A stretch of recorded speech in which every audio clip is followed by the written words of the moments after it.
And now, words of wisdom with Adam Carriker. Isn't it funny how red, white, and blue represent freedom until they're flashing behind you?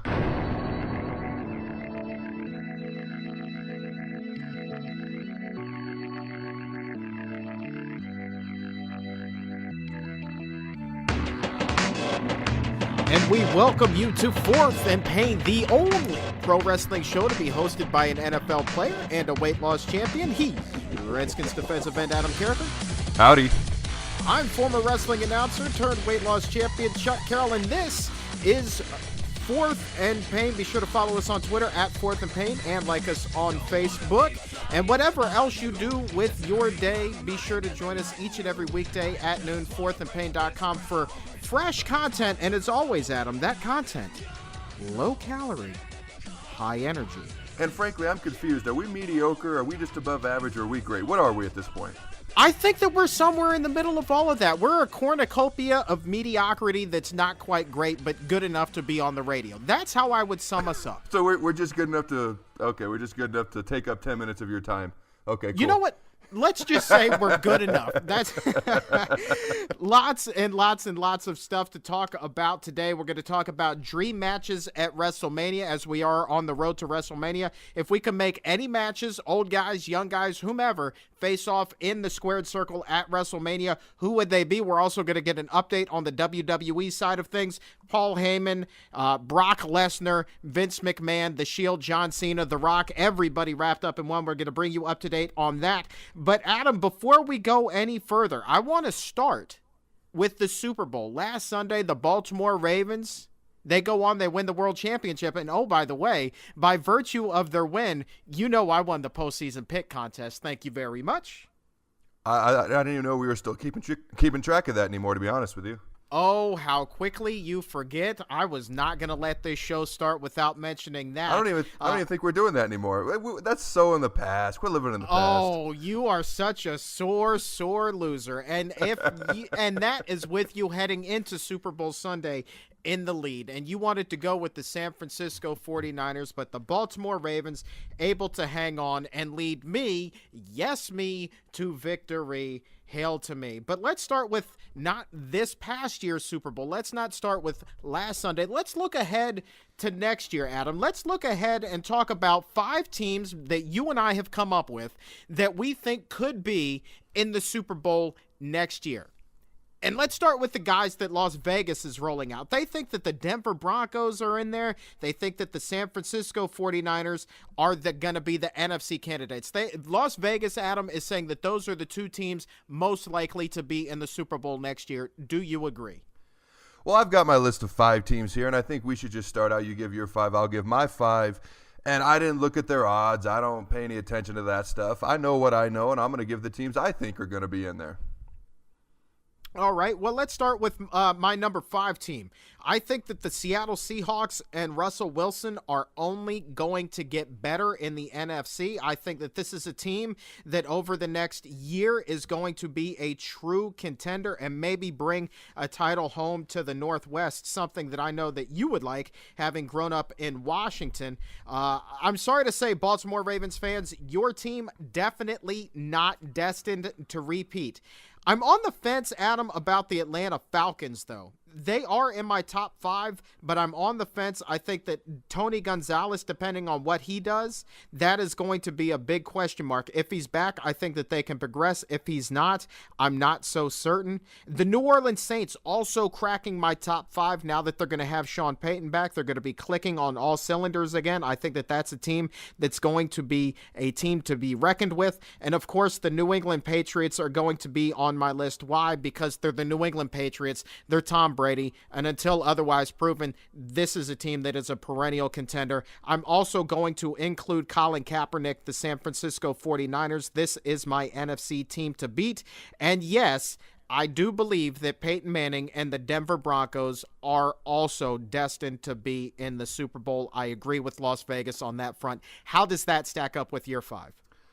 Well, there's a lot of teams that you mentioned that are really good that didn't make my top 5, and there's teams that that you didn't put in your top 5 that are in mine. First of all, I don't want the Seahawks to win. I want the Redskins to win. I grew up a Seahawks fan. I am no longer a Seahawks fan. Clear as day, plain as day. My number 5 is Green Bay. They got Aaron Rodgers. They got all these weapons. Get Clay Matthews healthy. Get Woodson healthy. Get all these guys back on defense. I think they got a shot. The Patriots, you got Tom Brady. Hopefully they sign Wes Welker back. In their eyes, hopefully. Maybe we get him. I don't know. And they got Gronkowski, get him healthy if he'll quit doing his thing on stage all the time. Then you got the Broncos, you got Peyton Manning. He's like the surgeon out there, just surgically, picking apart defenses. He's like the human computer playing football. The guy's incredibly smart. That defense with Von Miller leading the way, they're one of the best defenses in the NFL. I got my number 2 team. I've got San Francisco, young team, lots of talent. Colin Kaepernick. The guys on the defense, Aldon Smith, Bowen, and it's a team that has a very bright future. And everyone's going to say I'm being a homer. Everyone's going to say that, my number 1 team, you're a Redskins player, of course you're going to pick the Redskins. Not true at all. If you watch ESPN First Take this week, Skip Bayless had the Redskins as his number 2 team right behind the Niners to win the Super Bowl this year, and he said he almost put them at number 1. We are the number 1 team, and it's because of this. We have Robert coming into his second year now. He's going to be that much better. He's going to come back and be healthy. You got guys like Rack coming back healthy. I'm going to be healthy. Merriweather's going to be healthy. We get Jack back at the other safety. We make a few signees here and there. We get Fred Davis back and healthy. Hopefully Pierre Garçon can play the whole entire season and stay healthy. You're going to get some bumps and bruises here and there, but look at what we did with all the guys that were injured and a rookie quarterback. We get all those guys back, everyone healthy, and the Seattle game was looking like we were going to win until a few things obviously went against us. But look at what we did without all these guys. We get them back. I honestly and truly believe, not a homer pick, that we should be the number 1 team as far as going into next year, favored to win the Super Bowl. And you know what? Who's to say what would happen in that Seattle game, that wild card weekend? Who's to say what would have happened if Robert was able to stay healthy and that knee hadn't gotten gimped up there? Who's to say what would have happened? Maybe Washington would have gone on and at least won another game or 2 in the playoffs. That would have proven them, certainly in a lot more people's eyes, to be a true contender. Now, I'm not going to naysay this and say that it's not going to happen. I think that it's honestly, Adam, I love you, but it's a bit of a reach to think that the Washington Redskins are going to be contenders. I will tell you this, though. I will agree in the fact that I do believe without a doubt that they are going to be contending again easily for the division crown next season. Well, we were contenders this year, so why would we not be contenders next year? I'm just saying, a lot of people are. Well, let's look at how Vegas has it stacked up ahead of the Redskins in terms of making it to the Super Bowl. Who cares about Vegas? Who cares? I don't want to hear about Vegas. Go there, drink, gamble, and party. I don't pay attention to what they have to say sports-wise. Well, all I'm saying is they have the Dallas Cowboys and the New York Giants ahead of that. The only team in the NFC East that is getting less respect than the Redskins right now are the Philadelphia Eagles, who have a new coach in Chip Kelly, so who knows what the heck is going to happen there. But bottom line, the Washington Redskins, again, despite having proven themselves to be division champions, despite proving the fact that they can string together a 7-game winning streak, and they have Robert Griffin III. If he's healthy, I'm telling you, this is a team that is destined to contend to repeat for the NFC East title. Whether or not they're going to be Super Bowl contenders, I'm leaving that one up to you. All right, well, enough of that. Let's bring in the true expert. Let's bring in my wife, Mrs. Carriker. She's going to do the pulse. Now, we've never really explained why she's on the show. It's not just because she's pretty. It's not just because she's my wife. She is a huge football fan. She's a closet wrestling fan, even though she'll never admit it, but she's a huge football fan. In fact, there are weekends when I have watched enough college football, pro football, that I want to watch something else. And she says, no, I want to watch more football. She wants to watch football even more than I do. So she's a huge fan. Every year when we do the NFL Pick'em within our family, she actually won it this year. She won the college football Bowl Mania Pick'em. She knows what she's doing. When we did the Pick'em with Goldberg, she tied for the regular season championship, and she almost beat you, which shockers that she didn't, Chuck, for the playoff championship. So she knows what she's talking about. She's not just a pretty face.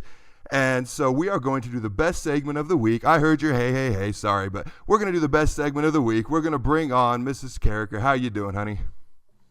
Really good after that introduction. I know. Maybe something will happen later tonight. Maybe we'll watch Law and Order or something. Yeah, I bet something will happen later tonight with that introduction. By the way, your wife, she's on Twitter now as well, isn't she? I apologize. You told me to plug the Twitter. I am still learning. I forgot. At Ange Carriker. Give her a follow. She is on Twitter. Give her a follow and show her some love. There you go. Now, Ange, we have, as Adam just said, been talking about the top 5 teams we think are most likely to be in the Super Bowl next year. Who are your top 5? No particular order, but I would say Denver definitely has a really good chance of being back there. Fluke play that they get beat by the Ravens, and Denver is easily in the Super Bowl this past year. I actually think the Skins. I think nobody gives them like a legit shot. Everybody says, "Oh, they'll be good," but not like, "Oh, they'll be Super Bowl good." But I really believe everybody back healthy and Robert leading the team. I think they've got a really good chance. I think the Niners will be contenders possibly again. Them, Green Bay. I definitely don't think that the Ravens will be back. I agree with you 100%. I think they made it that far based on a lot of emotions and a lot of leadership from Ray, and I think they're just losing too much to make it back. And I really don't think they're that great a team, but I think emotions and fluke plays and stuff like that help them get to where they are now. Angie Carriker with the polls. Give her a follow on Twitter at Ange Carriker. That's ANGCARRIKER. Ange, we will talk to you next week. Thank you so much. This is Fourth and Pain. We'll be right back.